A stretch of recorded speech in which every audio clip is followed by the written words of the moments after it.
Mesdames, Messieurs, bonjour. Bienvenue sur ACTV. Nous rendons ce soir hommage à des héros méconnus. Notre journal du soir sera consacré à un événement survenu le 7 octobre 1944. À Auschwitz, en Pologne, des hommes ont fait un choix, celui de résister à la déportation afin d'incendier les crématoriums 4 et 5 de ce camp de la mort. Cet événement leur aura coûté la vie. 460 vies qui ont décidé de braver l'horreur. Pologne, 1944. À 70 km de Cracovie, le camp d'Auschwitz, divisé en 3 camps, Auschwitz I, Auschwitz II, Birkenau et Auschwitz III, Monowitz. Nous allons nous intéresser plus précisément au deuxième camp, construit en octobre 1941. Ce camp, réparti sur une surface de 175 hectares, disposait d'une capacité théorique de 100 000 détenus. Entouré de barbelés, il était divisé en plusieurs sections, elles-mêmes délimitées par des barbelés et des clôtures électrifiées. Ce camp contient 5 crématoires, dans lesquels pouvaient être gazés 2500 prisonniers. Entre juillet 1942 et novembre 1944, les historiens estiment qu'1,3 million de personnes ont été déportées dans le complexe d'Auschwitz. Entre 1940 et 1945, environ 1 million d'entre elles y sont assassinées. Afin d'assurer le fonctionnement de cette machine de mort, des hommes, des 663 membres forcés, des sondeurs commandos, des équipes spécialisées sélectionnées par les SS parmi les déportés. Ces hommes avaient pour ordre de faire fonctionner les crématoires, les salles de déshabillage, les chambres de gazage, les fours et les fosses d'incinération. Ces hommes étaient confrontés à des images d'horreur, corps nus, décharnés, visages gris, marqués par la souffrance et la terreur. Parfois des membres de leur famille, des amis, des voisins. Près de 2000 hommes y furent enrôlés de force, moins de 60 ont survécu.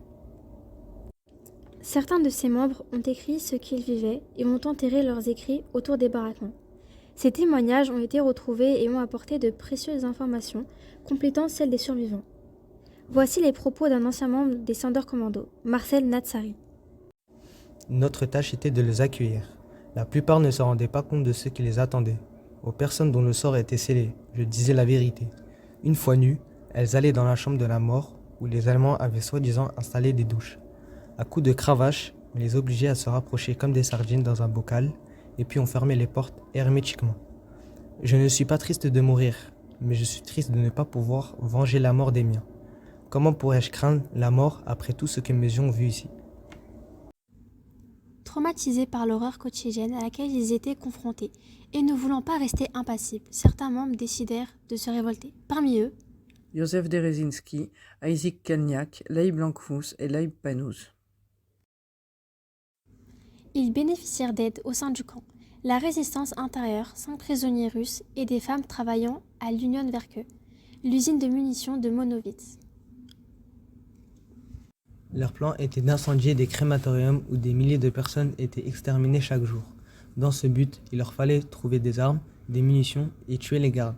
Pour cela, certaines femmes de l'Union Werke, Alla Gertner, Estera Wakeblum et Regina Zawierstein, y ont pris de la poudre et des grenades et les ont transmis aux prisonniers russes du Sonderkommando afin qu'ils fabriquent des grenades à main. 7 octobre 1944.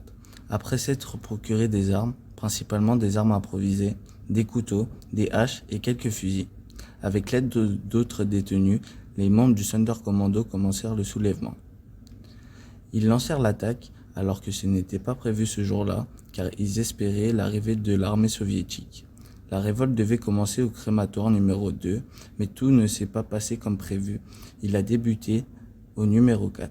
Ils jetèrent des projectiles sur les SS, marteaux, haches et pierres. Voici une partie du témoignage de Zlomo Dragon. Lorsque les SS commencèrent à appeler les prisonniers pour les transporter, certains attaquèrent les SS avec une pluie de pierres. Les SS appelèrent alors des renforts et une fusillade sauvage commence. Certains prisonniers tentent de s'enfuir de la cour de l'autre côté de la rue jusqu'au crématorium. 5. Mon frère a été touché et est resté allongé là, considéré comme mort. Il a ensuite été emmené au camp hospitalier et a survécu. J'ai également pu me cacher et j'ai survécu. Les SS ont tiré sur tout ce qui se trouvait dans la cour.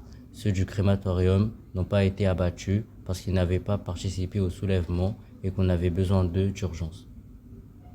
Grâce à la complicité de la résistance intérieure, ils ont obtenu de l'essence transportée dans des récipients de soupe et de la poudre à munitions, ce qui a permis d'incendier le crématorium numéro 4.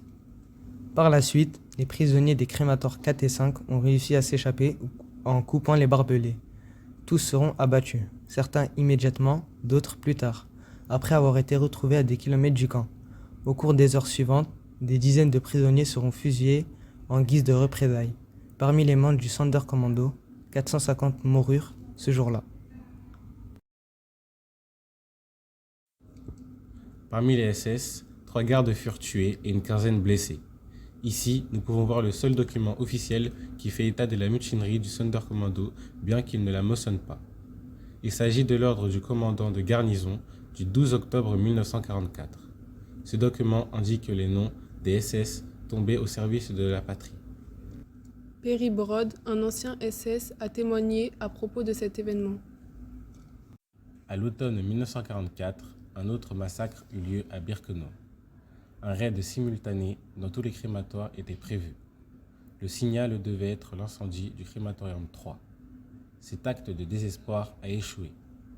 Il est vrai que le crématorium 3 a pris feu et que 80 prisonniers d'un crématoire ont réussi à briser les barbelés de sécurité.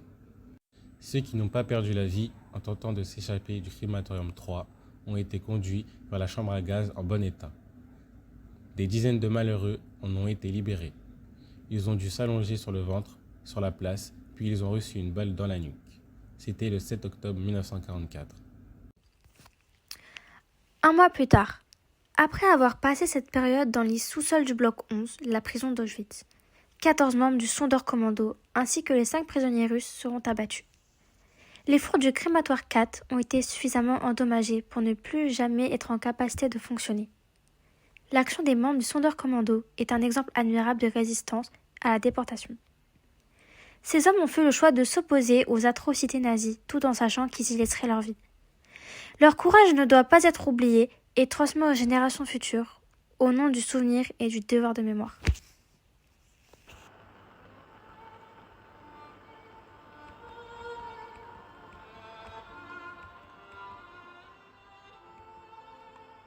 Pour faire suite à ce bouleversant documentaire, notre équipe s'est rendue sur ce lieu de mémoire afin d'évoquer cet événement. Nous retrouvons tout de suite nos journalistes Nia Chonang et Sangaman Johnson en Pologne. Nia Chonang pour ACTV. Bonjour monsieur. Bonjour madame. Puis-je vous poser quelques questions? Oui, bien sûr. Pourquoi êtes-vous venu en ce lieu aujourd'hui? Je suis venu en ce lieu aujourd'hui car je viens me recueillir. Il y a eu des membres de ma famille qui ont été déportés et je viens aussi rendre hommage aux membres du Sonderkommando qui ont voulu faire la révolte. Bonjour, que faites-vous en ce lieu aujourd'hui? Je suis venu aujourd'hui ici car je suis prof d'histoire et je participe au concours de la résistance et de la déportation avec mes élèves. Je les ai emmenés ici pour observer le lieu de la révolte du Sonderkommando et je trouve que le devoir de mémoire est important pour ne pas ressasser les erreurs du passé et ne pas reproduire les mêmes erreurs. D'accord, c'était Sangaman Johnson pour ACTV. Au revoir. Au revoir. Nous remercions vivement nos journalistes ainsi que les personnes ayant accepté de témoigner. Retrouvons à présent nos historiens qui ont contribué à l'étude de documents relatifs à la révolte du Sonderkommando. Pouvez-vous nous dire d'où proviennent les informations ayant permis à la réalisation de ces documentaires? En 1945, des manuscrits ont été retrouvés, enterrés par ces derniers qui décrivaient de ce qu'ils vivaient tout en se doutant qu'ils allaient mourir. Le 5 mars 1945, lors de la fouille de l'armée soviétique, un carnet de 91 pages a été retrouvé dans une gourde en aluminium d'un bouchon en métal. Chaque page contenait entre 20 et 38 lignes, dont les premières lignes étaient souvent illisibles. Ces 91 pages ont été rédigées par la même personne, la signature de Zalman Kradowski. Les deux documents ont été rédigés aussi de la même main dans le dialecte yiddish de la région Białystok. Dites-moi, comment vous êtes-vous procuré ces témoignages? Nous avons contacté les archivistes du musée d'Auschwitz qui ont accepté de nous fournir des copies de ce document.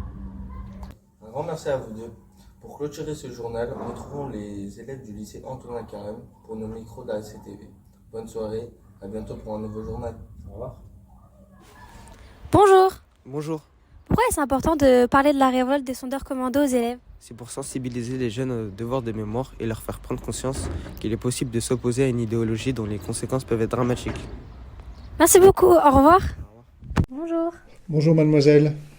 En tant que proviseur, que pensez-vous de la transmission du devoir de mémoire aux élèves? Pour pouvoir construire votre avenir, eh bien on s'aperçoit qu'on a besoin du passé.